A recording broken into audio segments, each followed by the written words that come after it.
Ang susunod na programa ay rated PG. Ito ay nangangailangan ng patnubay at gabay ng magulang para sa mga batang manunood. Nais lang sana magbagong buhay na ni Darius para mapatawad at tanggapin siya muli ni Rosel, pero nalagay naman sa panganib ang kanyang buhay dahil kay Via.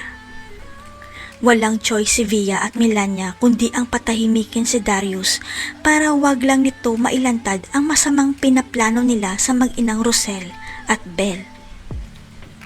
Ang panalangin lang ni Via at Melania ay wala sanang may nakakita sa ginawa nilang krimen o may nakasaksi sa pagtatapon nila ng katawan ni Darius sa bangin. Pero ang hindi alam ng dalawa, may ginawa pala si Darius sa loob ng bahay ni Via para may hawak siyang matibay na ebidensya dahil nag-set up siya ng hidden camera. Kaya matapang si Darius na nilabanan si Via dahil alam niyang may hidden camera dahil kung ano man ang mangyari sa kanya ay may hawak siyang ebidensya. Pero hindi lubos sa kalaing ni Darius na pagtulungan siya ni Via at Melania at nagtagumpay sila na patahimikin siya, pero ang hindi nila alam, naka-record ang lahat.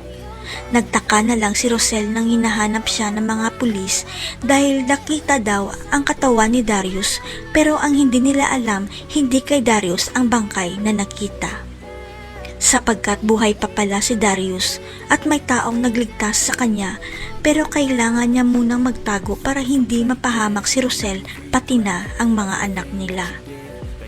Hanggang sa nagulantang na lang si Via at Melania dahil biglang sumugod si Rosel sa bahay niya at sinabi nitong may inilagay palang hidden camera si Darius sa loob.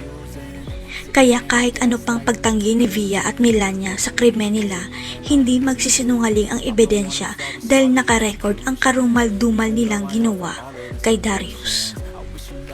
Sino kaya ang nagligtas kay Darius? Ang anak niya kayang si Tali?